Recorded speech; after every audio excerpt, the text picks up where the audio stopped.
Good morning, everyone. My name is Ben Slang, and I'm the Membership and Business Development Associate at Digital, and I am pleased to welcome you to our webinar, Navigating the Open Source Landscape. Before we get started, we respectfully acknowledge that in Canada, we live, work, and learn on the unceded traditional and ancestral lands of Indigenous people. As myself and much of the Digital team are based in Vancouver, British Columbia, we are gathered here on the traditional ancestral territory of the Musqueam, Squamish, and Tsleil-Waututh peoples. As a reminder, this webinar is being recorded and will be distributed to all registrants afterwards. If at any point during the session you have a question, please type it into the chat and we'll address them at the end during the Q&A portion. And with that, I will pass it on to Jen, our IP and Partnerships Director. Thank you very much, Ben, and bonjour everyone and welcome. It's wonderful to have attendees joining in from across the country for this month's webinar. And whether you're new or a returning participant to the series, we're thrilled that you could join us for this Thought Leadership Power Hour. Next slide, please. Open source software is at the heart of AI and machine learning, and savvy organizations can adopt and implement strategies to better understand the open source ecosystem and the legal intricacies with respect to open source in the field of AI and data licensing.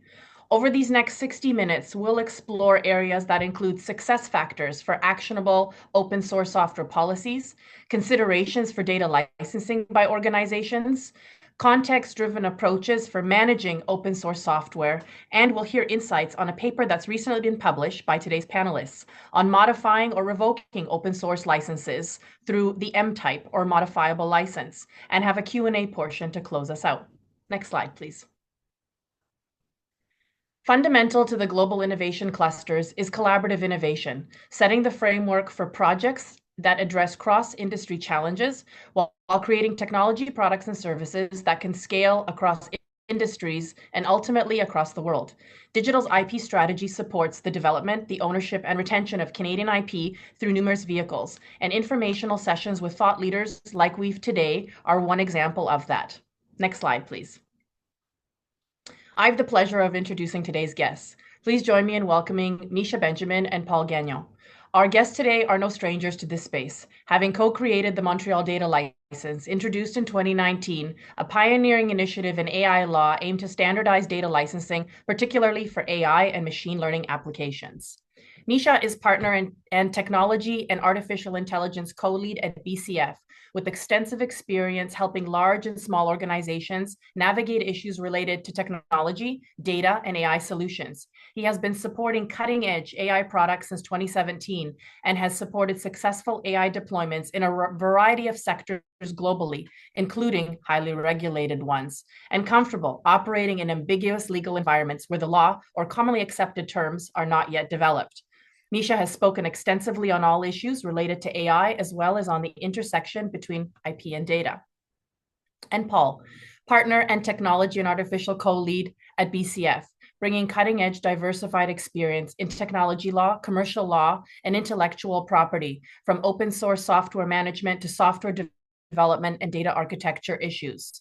Through his AI practice, he helps companies of all sizes address the unique challenges posed by AI, and in having acquired in-house experience with a leading AI company and lived through its hypergrowth, draws upon a vast repertoire of AI experience. Paul regularly gives conferences dealing with legal issues arising from AI, data licensing, and intellectual property.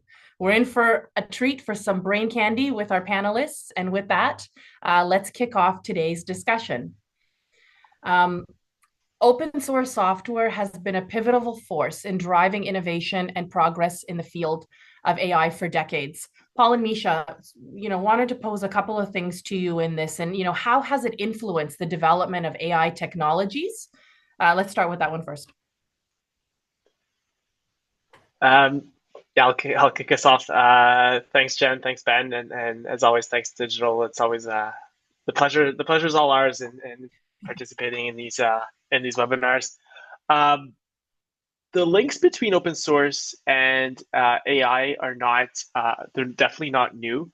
In fact, a lot of people have argued that open source has made modern day AI. So open source software, basically releasing software to the community, is really part and parcel for AI, and it's really ingrained to the culture of publication and scientific research. So if you go back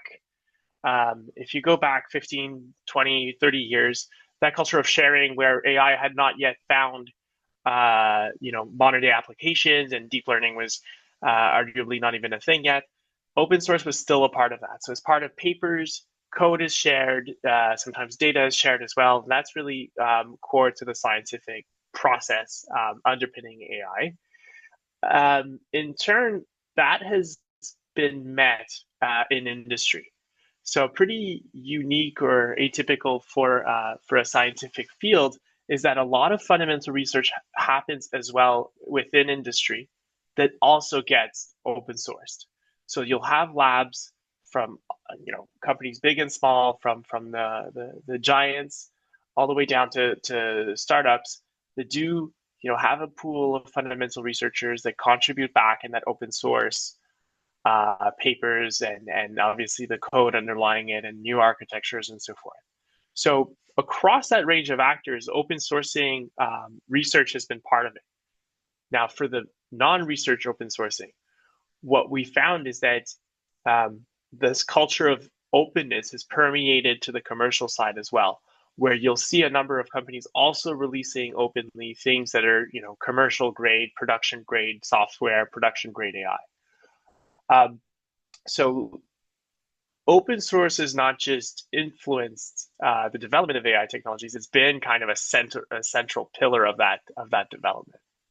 Misha, anything to add? Yeah, for sure. And I think like what's interesting is, open source really meant one thing. Like even let's say 10 years ago, open source meant one thing, right? And it was the code is available and it's available under, X, Y, like obviously there's a range of licenses and a range of how much companies are ready to use things under that license. But it was really the code is available or it's not, and the license is permissive or it isn't. And I think what we've realized what we've seen over the last 10 years is that this got chopped up a lot in AI. So as much as, open source is so fundamental to not only to the evolution of AI, but I think like the pace at which AI has progressed could only have happened if there were could not have happened if there wasn't so much contribution of pretty much all the fundamental research and a lot of the commercial research to the community. We've also seen that it gets used in very different ways than it used to, right? So, the concept of data being open source wasn't really an issue prior to this sort of new generation of AI, but now all of a sudden, open source data can mean a bunch of different things, and whether something's open source, open source data doesn't necessarily mean that it should be used in conjunction with AI, and what the knock-on effects are, and if you open source data under a copyleft license, what does that mean in terms of use? That's a question that's not completely addressed yet. And then there's this whole issue of open sourcing models as well, right? Where it used to be that the code is available, it's considered open source. And now, when companies are making their models available open source, it doesn't necessarily mean that they're giving everything that's needed in order to use that model, right? So the Open Source Foundation has actually come up with a new definition of what open source means in the context of AI models. And it's really interesting to see all of these companies that have a commitment to open source, all of a sudden they actually don't fall into the definition of open source from the OSF. So there's a lot, all this to say, there's a lot of really interesting new dynamics that are playing out that weren't really present, 10 years ago. And that very stable state of what open source was has, I wouldn't say exploded, but it's definitely evolved a little bit. And then finally, what's really interesting to see is that open source is also being used by certain companies who want to sort of commoditize the availability of models because their value is elsewhere, right? So, if you look at a Facebook, for instance, it's a brilliant commercial move to say, well, we're gonna make it so that anyone can have access to models. That also means that startups that are making new models don't necessarily have a market to go and develop a bunch of things. And if we take a Facebook once again, their competitive advantage is access to data that no one else has. So we're seeing a whole new sort of market dynamics around open source at the same time as we're seeing use of open source that's completely different from what it used to be. Yeah, and maybe we can just take a couple moments just to kind of flesh out that a little bit more. And more recently, right, as we're seeing large language models, right, are becoming available under open source licenses, and sort of maybe if you can expand a bit on Yeah. how does this trend further contribute to this AI innovation, kind of from the seats that you're sitting in. Yeah, so I think the starting point um, for that is, as Misha pointed out, it's increasingly hard to find a common definition of what we mean by open source. By and large, open source is a shorthand for something that's accessible. But something that's accessible doesn't necessarily mean that it's usable, meaning that in a context, your organization might not want to use it for different reasons. It also may mean that the license, though the materials are available, the license is restrictive. For example, it could restrict to non-commercial use only, or it could be fairly specific as to what's permitted or not. So though the teams might have access to it, it may not be usable. So I think that's the starting point um, for your question, Jen, where we are seeing large language models being released. Now, historically, open sourcing software was fairly straightforward, right? You have, the GitHubs of this world that popped up and made it even easier to share. And what was shared was essentially, source code, object code, manuals, documentation, instructions to run conceptually easier things, right? Software, not saying it's easy by any means, it's obviously quite complex. But what we're seeing today is, magnitudes of complexity higher, right? So Misha pointed this out. We're not really clear on what open source in the classic sense of the word means for these models, right? So the definition that Misha mentioned that the open source initiative landed on is quite complex and requires actually every single component up and down the value chain for AI to be made available as well. So full set of training data, training instructions, inference code, you name it, really the gamut of everything required to run. What we're seeing for large language models is not that. We're seeing, executable code for these models, versions of these models that are different, of different capacities being made available. Sometimes, under licenses that restrict to research only. Sometimes under licenses that are actually, if not outright cynical, at least very deliberately vague on a number of key points.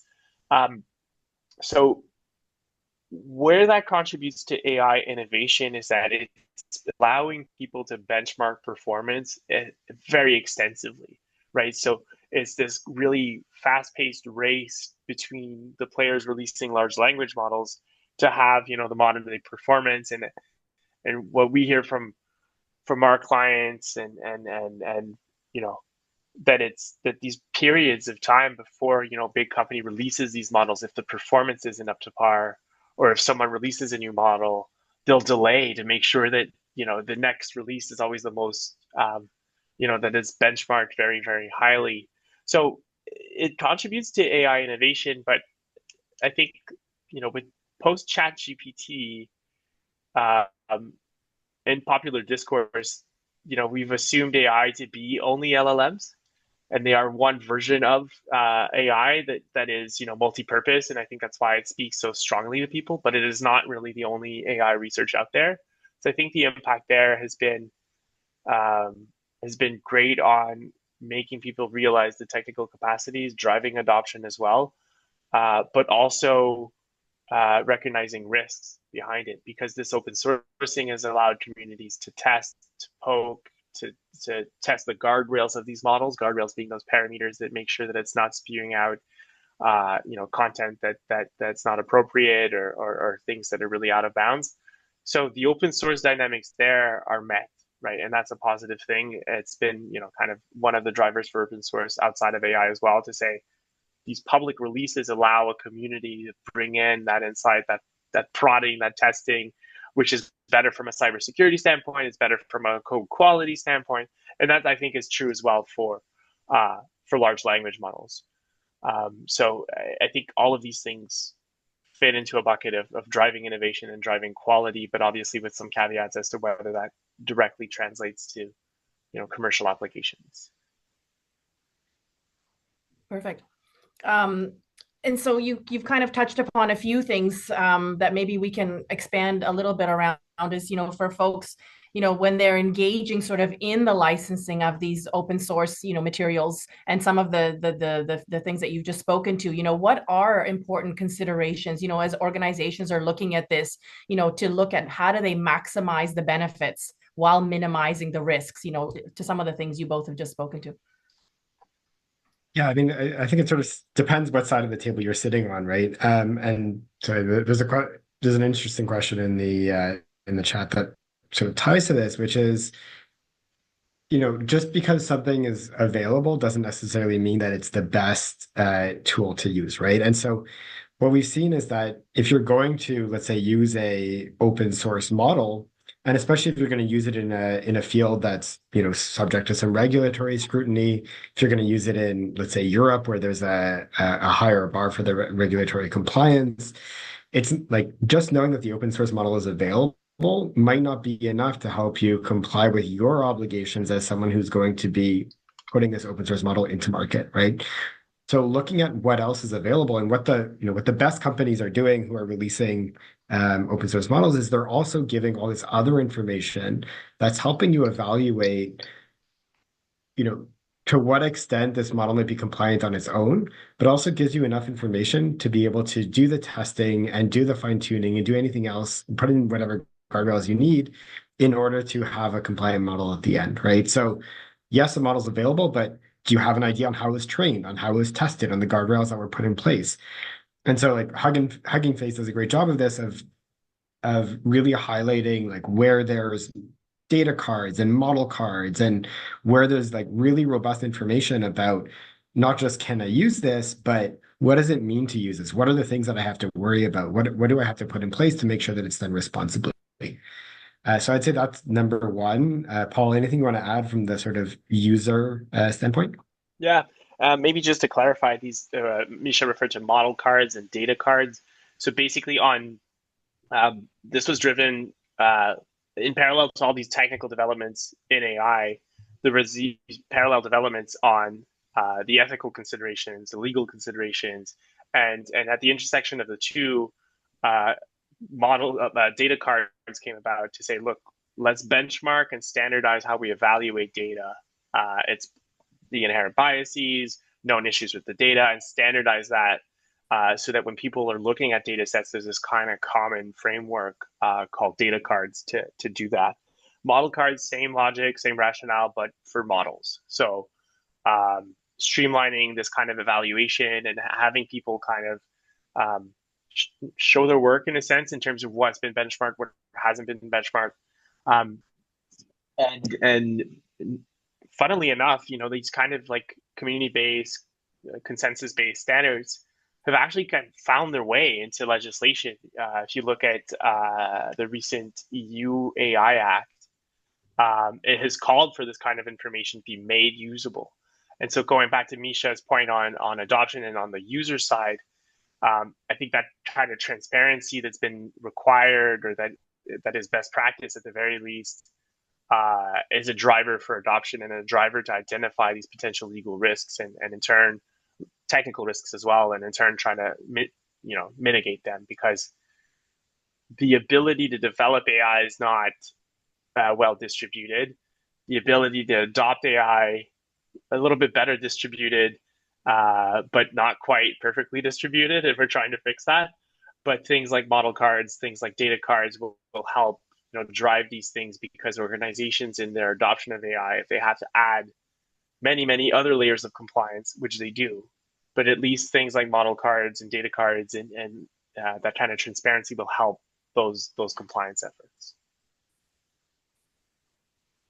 Yeah, and then I think, conversely, if you're making something available under open source, there's a whole range of issues that you have to think about now that weren't really relevant with typical open source contributions. So obviously, you want to think about your license and think about, like, do you want to permit sort of commercial applications or not, right? A lot of people now are looking at, there's an emerging standard around responsible AI licensing, Rail for short, or some people we know have been doing great work developing, which is like do you want to, let's say, not give a license for use in certain fields like defense or surveillance and things like that, right? So like one already is there's reputation because of the way that AI can be used sort of cross use case and that you could apply it to so many different problems. You have to think a little more cross-functionally as from like even just from a reputational or from a moral standpoint, like are there things that I don't want people doing with this code? And if so, build that in, right? So like from the licensing standpoint, there's already that question. There's a question of do I want people to use this as training data as well, right? And you can put in things around that. But more fundamentally, there's really there's a lot of emerging regulation around AI right now. And open source contributions are not immune to that regulation in the way that they were in the past.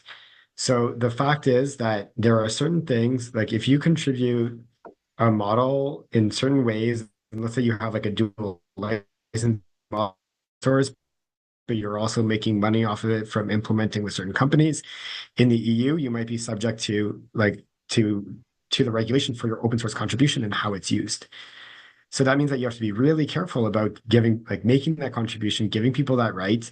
You might be able to pass on the liability related to use of that model if you give the right information. So that's a big driver of why people are contributing these model cards, is that the idea is that you give all the information so that it can be used also in compliance with the EU AI Act.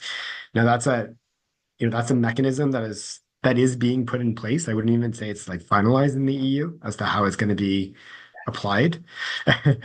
And prior to last year, it was still an open question to what extent open source would be regulated at all by the act. Same thing with the California Act. So there's just a lot of uncertainty now as to how this is going to work. Obviously, the more information you're giving and the more you're limiting the use cases, the better position you'll be. But you have to understand that we're in a gray zone right now. And that's actually nice tie-in into why we wrote this article.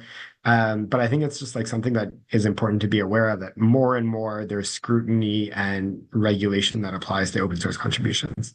And we can't stress enough how much of a fundamental shift that is in open source dynamics.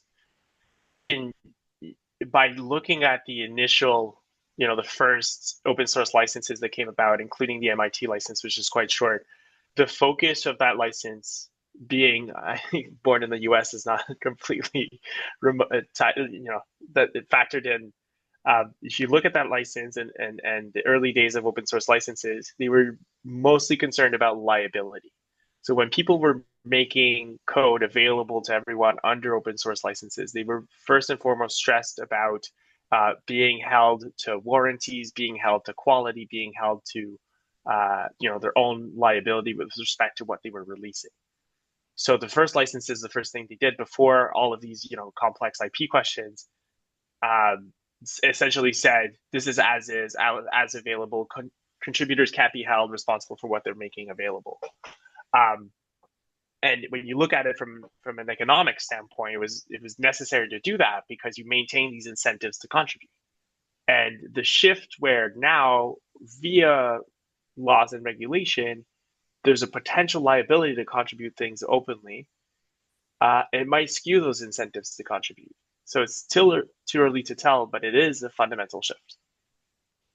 No, and I know we'll have a little bit more time, in a few moments to kind of dive a little bit more into sort of, the framework from the recently published paper. But before we get there, I think there's just something as well to touch upon, from the organizational side as well, from that internal lens, as they're looking at it, regardless of, size or sector, what do you kind of see are the kinds of policies that, policies or sort of, guideposts that they should be looking at, to adopt, generally in the context of licensing, sort of data, and particularly in the context of open source, because it's hitting them from all different aspects. So maybe you could shed some light on that for us. I would take it first. Yeah. Okay, I thought you were going to take it first. Okay. Yeah, I mean, not all organizations tackle this problem the same way or with the same level of depth. Because a big driver of this is how present is, software and AI development in a company's life. All companies end up developing and integrating software. Some of them just don't know it. And so consequentially, not all of them have the same starting point with respect to how they deal with open source software and definitely, the data that they may be using. What we see in, tech companies and more, tech focused organizations is we see them adopting clear AI use guidelines. We see AI use guidelines across the board in all industries, all sizes of companies. We do, I don't want to say one a week, we do a lot of them. And we see that as just the starting point is an organization saying, here are different AI tools, here are different use cases, here are our company's values with respect to how we use these tools or not use these tools. And that's really a starting point. That can get more granular um, and tie into an existing open source software policy. So open source software policy will in essence say, we distinguish different scenarios where we can use open source software, and depending on those scenarios, we'll accept or not different kinds of licenses. So that's really, what an open source policy will say. It'll tie into AI. Sometimes sometimes the open source component wraps into the AI use guidelines. Sometimes it doesn't. And then on data, same. On data, same. People will kind of create this kind of risk-based analysis that is really driven by the context, really driven by the nature of the data and how it gets used or not used. Where all sources of data that will be used in AI should be looked at and vetted in a way to just make sure that guidelines are clear for people when they do come across data and they want to use it to train AI. Because training and fine tuning AI models is an expensive proposition. You don't get too many bites at the apple before your CTO comes at you with a big bill and says, "What the hell's happening here?" So this data work where you say, okay, well, here are you articulate a policy um, around what kinds of data can be used in what context. But Misha, I'd love to hear you on like the Yeah, I policy think work is just the starting point, right? So how do yeah, organizations I manage think that in practice? that's it. So I think like that policy work is really important. The implementation of like the traditional open source management aspect is also very important, right? But I think what we're also seeing is that, it's important to the extent that you're using modifying AI sort of internally, and it's more and more it's becoming important to have processes around that, right? So it could be everything from like a very lightweight, like let's just kick off a project, think about the risks a little bit and make sure we're doing the right thing, to, some organizations have the much more robust, like there's a new ISO standard 42001 around AI management. But, as Paul said, like it's not one size fits all. The size really has to fit the level of risk of the organization. But as you're going through this AI governance process to make sure that you're addressing the level of risk that comes from that AI deployment, you're looking at, well, if we're using open source components, not only do we have the right to use it and are we compliant with our OSS policy, but what are the risks that come from the use of the system? And then you're going to weigh, the level of risk based on the level of information that you have about that open source model, right? So is there a data card? Do you have that type of information versus the level of risk of like the overall system that you're deploying? Like what happens if this system goes wrong or is biased?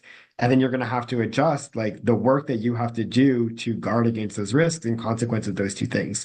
So I think that the type of open source models that you're using and the level of information you're getting about it might really guide how much work has to be done on the safety and testing side to make sure that you have a system for which you're comfortable with the overall risk. One point, as the audience can tell, Misha and I have been working together for a while. One point that I think is relevant to this, Misha, that is a data lineage, and we haven't touched it yet. And I think you're quite strong at explaining it. Yeah, so I mean, and then another part of this is just we don't really know how these regulations are going to apply at the end of the day, and you don't know when you're going to have to be able to trace back sort of like, okay, what data actually went into training this model? How did I make sure it was done properly? So one of the things that organizations can implement now is just making sure that they're keeping proper records, whether it's related to their data or related to their models. They're keeping records of how it was gathered, who was gathered by, any known issues with that data. And there's tools to do this as well. But if you're training a model, that you're keeping the proper data lineage, so that's a record of what data sets that model was trained on and when. And like, for instance, AWS has a tool that does this automatically, right? So it's not a huge lift to do.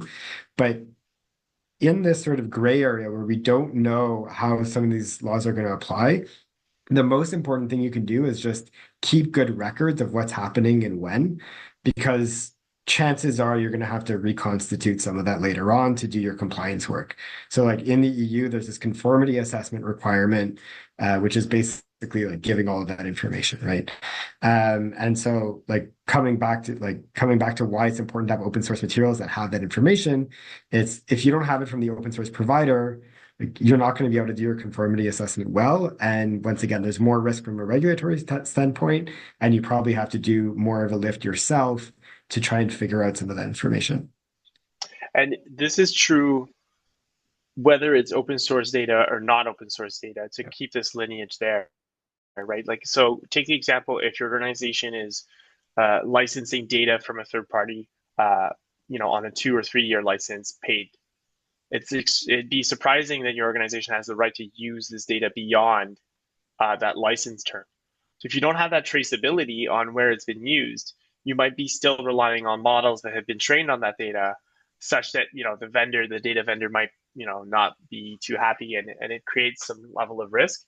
And just I think one point on why the EU regulations come up so often is we're really anticipating and seeing this kind of GDPR effect. So GDPR, data protection regulation, when it was adopted, it really set a higher bar than any jurisdiction had set on what was required around managing personal information. And that bar was raised in turn, through treaties and whatever, Canada has matched that bar now.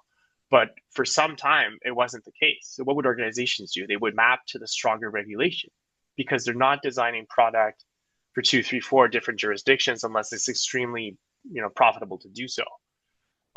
If you look at things like data architecture, all of these hosting requirements, all of these things, they're expensive to do twice.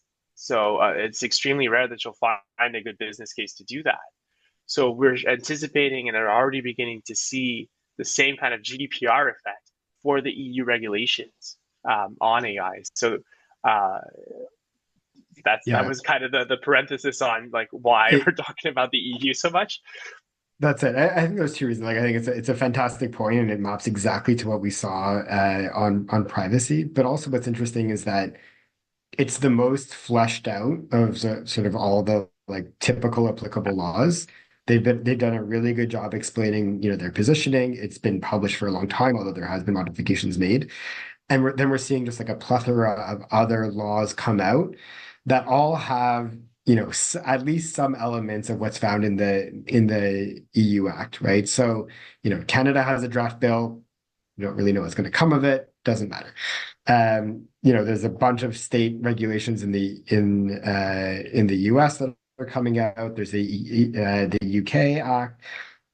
But one thing that they all require is at least some sort of risk-based analysis of like the level of risk of your system up front, before you do that deployment, like, what are the risks throughout the system and the risk of using it? And a requirement that based on that level of risk, you're doing things throughout the process to address those risks, right? So this documentation requirement, this requirement that you have information about what the model does well and doesn't, what data was like, what good data was trained on, what bad data was trained on, or what data is missing from its training. That's sort of popping up across the board in all of the similar legislation that we're seeing. And so before we kind of jump more into sort of the paper and some of the insights, I think one of the things that sort of I'm hearing as I think about, the organizations that are on is, there's also this whole level of organizational mindset and organizational culture. We're hearing a lot. There's rules, there's policies, there's regulations, and oftentimes, understandably so, that raises sort of the gates and the alarm flags of, oh my God, we've got all of this regulatory stuff, or if we say or do something, what does that mean? So how do you kind of from the lens where you're at look at organizations to balance sort of the curiosity and the openness and really encouraging that's required for innovation to be able to do this with the compliance so that their staff and their collaborators don't feel this pressure, but also understand that this is a reality that they need to be mindful of. Yeah, I mean, we often speak about like what it is building a muscle, right? And these laws will come into effect 3 years from now, but the work might be done today, and you're going to have to document what was done today. You can either do it now or you could do it later. Much easier to do it now, but it's really about building that muscle and with an understanding that like with any muscle you're building, you're not starting bench pressing 500 pounds, right? Like getting in lightweight processes where at least you're keeping track of what's happening and then people can and building people's ability to like, oh, you know what, like this system is going to have an impact on the interest rate people are paying, like that's a big deal, we're going to have to go more robust on this versus like putting into place saying, okay, we're going to keep track of this, but actually the way we're using it right now, just an internal tool, no one's really like it's not really informing any decisions here, so this is fine. So like really just starting to build out that muscle, that process, and like what you do when you get into a riskier space, like that's what we want to see. Like obviously there's more regulated organizations that have a higher bar, but if you're like your run-of-the-mill SME, that's the kind of thing we want to see now.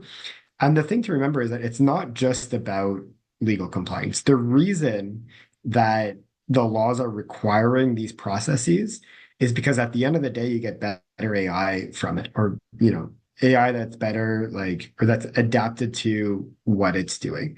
So you have to look at like I look at a lot of the responsible AI requirements from a quality and trust standpoint, almost more than a regulatory compliance standpoint right now. And quality and trust are important to people now. Like to do this right, it's easy to ruin companies' reputations with bad AI. And so focusing on quality and trust now is super important.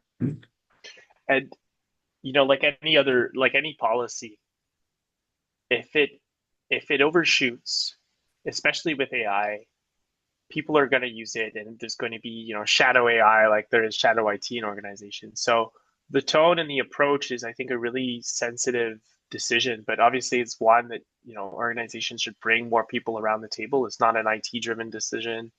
It should be really reflective of a company's values and structure and teams.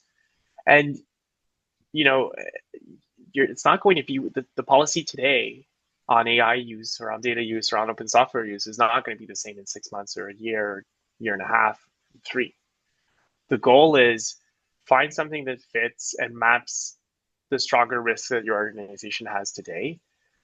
Create a function that can assess these different use cases. You want to see, it's more important to see what's happening than to outright forbid it, because you want to actually know and have these things bubble up and kind of adjust your company's risk tolerance based on what bubbles up. So the good policies will tend to do that and create these functions without, while still encouraging this kind of, exploratory mindset, the curiosity that's behind it. Obviously, that's a big driver.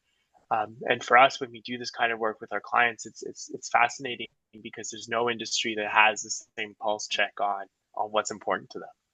And that's been just super fun to see across like highly creative industries to more manufacturing across the board. It's a different approach, but what's important is that it does fit the existing company culture and risk assessments. It's such a key point. And especially that like, it's done with a mindset of like we're go we want to AI, right? Like it's a little ridiculous, but like, if I take the first AI use policy that I developed, or I was in house then, and it was the exact like it was the same process and the same people. Like basically our goal was to encourage and get people to use Gen AI. And so, like, what we were doing was gathering all the use cases. How do you do it well? What, like, where it works, where it doesn't? How do you do it better? Here are some tips. Like, go get it. If you want a license, we're going to pay for it, all of this. But, here are the things that you have to keep in mind. Here's how you could use it. Here's the data that you can use.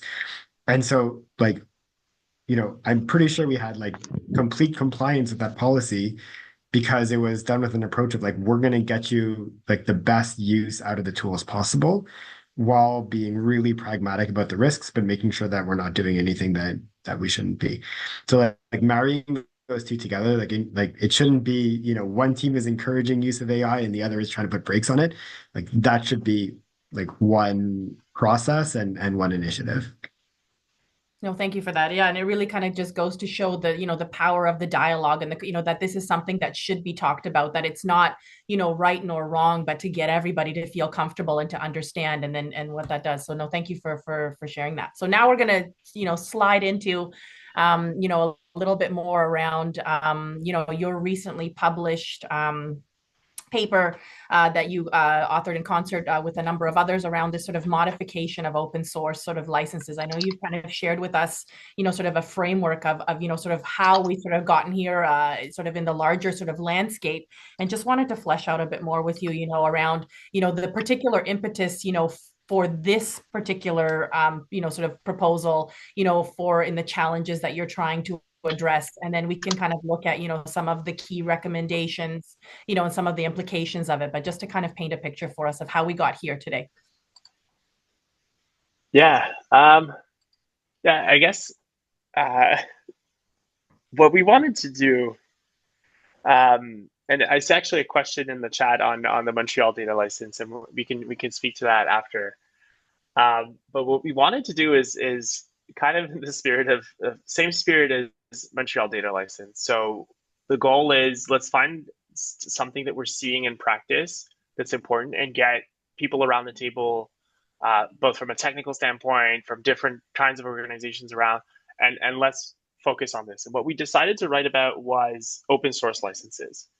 And we described the dynamics earlier on, open source AI being either regulated or there's risks of different aspects of regulation applying to open source AI.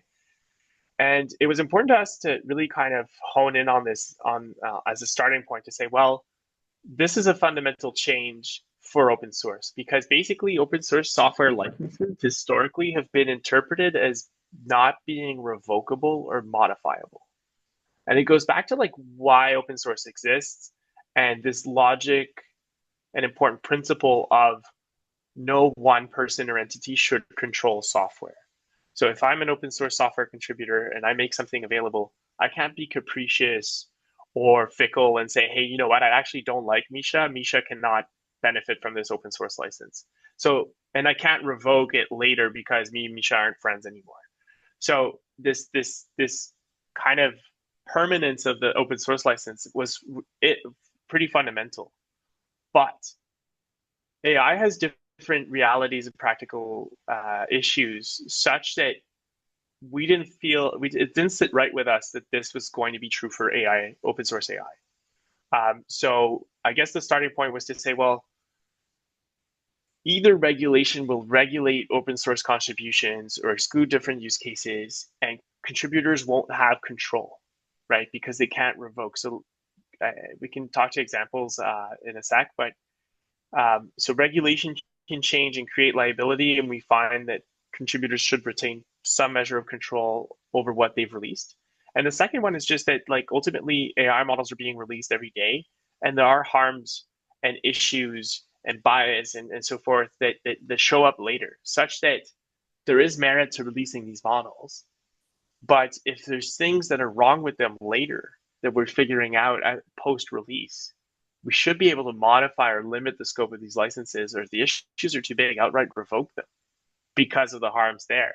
There's still an overall benefit to that release, but if there's no degree of control to contributors, we thought that was an issue and could kind of impact some incentives to release and contribute open Yeah. source I think AI. like to add to this, like maybe three elements that are important. One is that like, we're very firm believers in open source. We want to encourage the use of open source, both the open sourcing of information and also the use of open source by companies.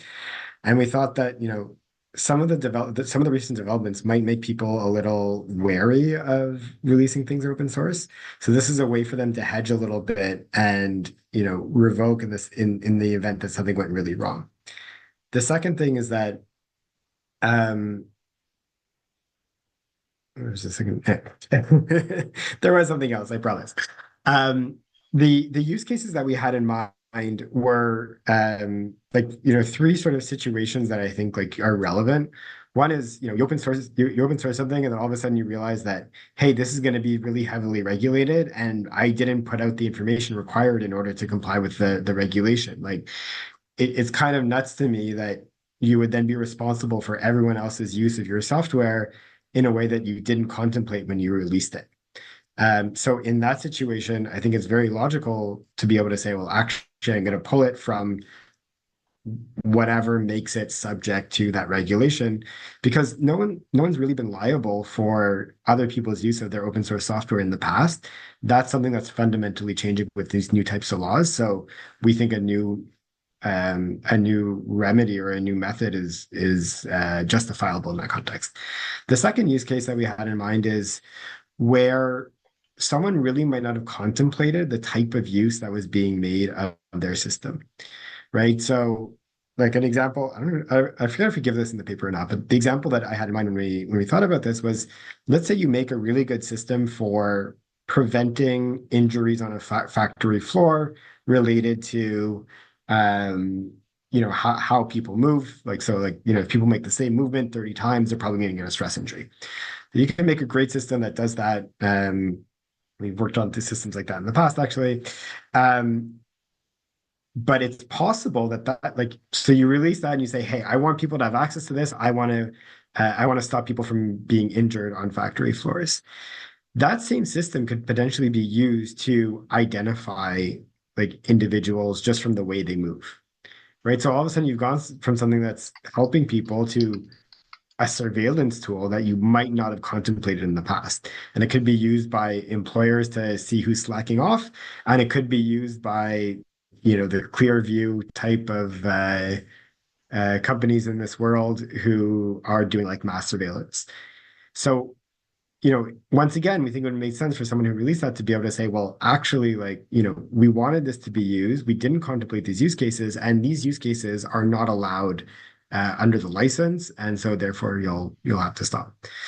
Finally, like the third situation that we had in mind, and this is like very fortuitously, it kind of like a great example came out like just as we were finishing the drafting of the paper, was that you might release a model thinking that you have really good guardrails in place against things like toxic content, against things like, can someone learn how to make a nuclear bomb or plan a terrorist attack with this? Like there's all these things that people think there are guardrails for.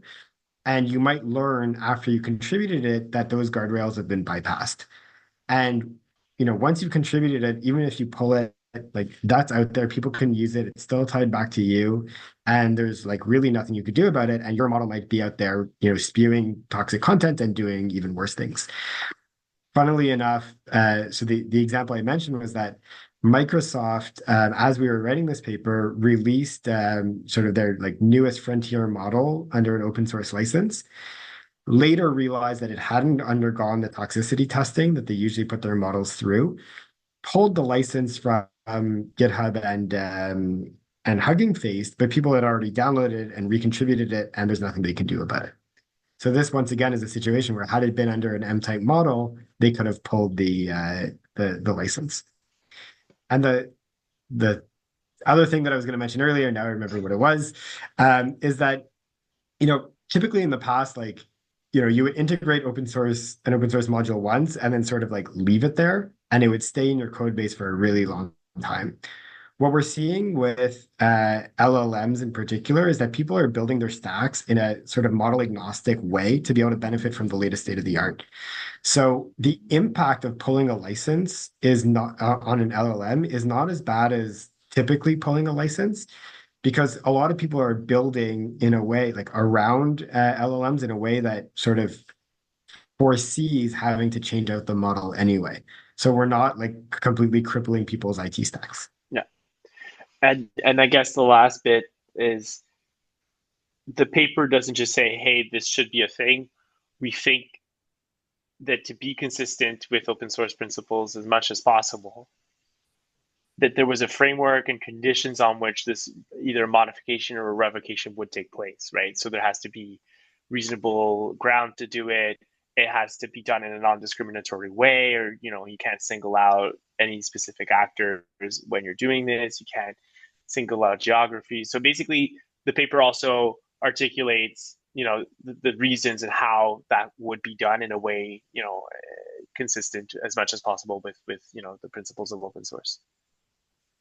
Okay. And yeah, thank you for sharing that. And yeah, we can, I likely flesh out a few more of these sort of around the recommendations, some of the practical implications. I'm wondering as you mentioned, one of the questions that came in the chat sort of around, the MDL as well, a little bit around that. And is there a bit of a concert that we can kind of make here? Yeah. For First listening? of all, I love this question, especially calling it Joshua Bengio's MDL, just like links us to him and big fans of that. So yeah, we were authors of this paper with Joshua Bengio, which basically set out how you would or a better way to license data under like open source because typical open source licenses didn't really contemplate use of data. Um, so I mean, we had also created a license generator where you could go in and fill out a form and it would give you license text. Unfortunately, when Element AI was sold, that wasn't it wasn't like it didn't continue to be operated or pushed by the acquirer. I think there's still a way back version of it somewhere that I have I it. think I was trying to drop into the chat. What ended up happening, like, you know, the goal was never that like everyone would use necessarily the MDL. I think we were able to flag an issue that we saw with the open source community. We took it to the open source community. We got a lot of traction. Like, it's still being spoken about today in a lot of the rooms where we are. Um, but at the end of the day, like we don't have the time or resources to sort of push through a standard like this. But it got built into a lot of the other standards that are emerging. So the Rail initiative, which is a pretty good emerging standard that I was talking about earlier, they reused a lot of elements of this, and also the license generator sort of structure that we have. Some of the other like more known standards have been putting out standard licenses for data as well in the context of AI. So there's a CC BY license, and so I think like yes, it would have been cool if like MDL became the standard for this, but that wasn't really the intention. The intention is more like we're kicking off a process that's going to result in really good adoption by the community. And I think on that front, I would say we were pretty successful. And the tie-in And is the same. Sorry, go yeah, ahead. go ahead. I'll go for it. Go for it, Misha. I think that the tie-in is it's the same goal with this, right? Like, if people end up using our language and our terminology, fantastic. And like what's cool about this versus MDL is it can very much be applied to existing licenses. And it's just like a text module that you add to, let's say, your MIT. So you would add the MIT, like you would add this text to the MIT license. There's actually like sample language in the paper that Paul shared, and you just call it MITM, and that's it, right? So it could be adopted as is, but if someone does it in a different way and creates new language, and someone like the open source institute or like Creative Commons is able to push this forward because they have like their organization is built around doing that, we would consider that a win too. Yeah. And the backstory for the MDL is at the time, Misha and I were in-house counsel at Element AI, and we had fundamental research teams, applied research, product, and like more service-based functions. And we would consistently get the question at least a couple of times a day, can I use this data? And it was that's where the MDL is from that question. Can I use this data? And us saying, well, what do you want to use it for? And realizing that existing data licenses did not have the taxonomy and the precision to um, really confirm for AI use cases what it meant to use data. So that's like in a nutshell what the Montreal Data License aimed to do is kind of give us tools to be able to answer this question in a world where a lot of the licenses would say, well, use for non-commercial purposes, use for research, use for non-commercial research. And those intentions are very hard to interpret because research takes place in industry. And if you're developing product, arguably you are doing research. So rather than having these kind of intent-based terms, our goal was just to say, well, look, let's have a more objective set of terms that describe more specifically what can and can't be done with data. And that will give increased control to data licensors and increased transparency to people who use data. So the link, the Wayback Machine, um, if you go there, you can still generate licenses using, the Q&A thing that really says, can people use data for this or that or this or that? And this decision tree generates a license. And for us, it's kind of a nifty output for that paper. And we're I think 5 years later, still 5+ years later, still super happy to see that people bring it up and people use it and still we pull language from this contract still to this day when we're drafting and working for our clients. So all in all, it's been a productive endeavor. As we wait just to see if there's any further questions that sort of come in, sort of from the landscape where you sort of both sit in a way, almost to you or this is the pre-GPT chat GPT to the generators. What are you sort of seeing as it relates to open source playing out, based on what you've kind of devised, what you're seeing? Where's it going? No pressure. Loaded question. Yeah. Uh, I think it'll remain central to AI's development. You've seen pretty fundamental shifts from companies that historically have not been strong proponents of open source, kind of shifting gears for many reasons that Misha alluded to. So you take Facebook, Meta, 5, 6 years ago, we're using the term open source with highly restrictive licenses that couldn't even come close to open sourcing, and that has changed. And then, non-ironically, you have companies with open in their name that don't release a single thing. Mm. So that said, from the research community, which is still, that talent pipeline is still, the pool of people trained and competent to do fundamental AI research is still extremely small worldwide, and still in most cases wants to keep publishing, wants to keep contributing, wants to be part of this scientific evolution. So I think open source, just for that fact, remains an important variable for AI and will continue to do so. I think it's also like, I think there's also just really interesting dynamics around, like, you hear open source and you think sort of like free, open, non-proprietary in a way. But I think like you see the level of sophistication of IP protection strategies of a lot of these large players, and then how open source like fits into that as part of that strategy, Yeah. right? So like I think we're going to see, in the next 10, 15 years, maybe more, maybe less, like there's going to be a ton of patent battles around a lot of this technology, and people are using like open source in conjunction with their patent strategy. Like those are really going hand in hand. They want people operating in their environments, and there's patent withdrawal clauses in some of those patents. There's like license withdrawals in the event of suit. So it's becoming a very like mutually assured destruction type of area. But like I think it's important for people to realize that like it's not just that people are releasing open source, it's that they're releasing things in open source as part of a very proactive, deliberate, and smart IP strategy. That's not just like everyone go and use what they want. And I think maybe as another point to this is increasingly these systems, AI systems are will interoperate in a way that honestly, like the only parallel I have in my mind right now is telecoms. And when you look at telecoms, especially standardization of telecoms, it's a big IP battle fought around what patents are included in the standards, how do you license those patents, highly litigious and expensive and so forth. And I think AI is, rife. Like in a couple of years, I think that's where the game's going to be, with open source being a part of that. But definitely, as Misha said, a savvy IP strategy. Uh, I think today we didn't really focus enough on this, but open source isn't synonymous with I don't care.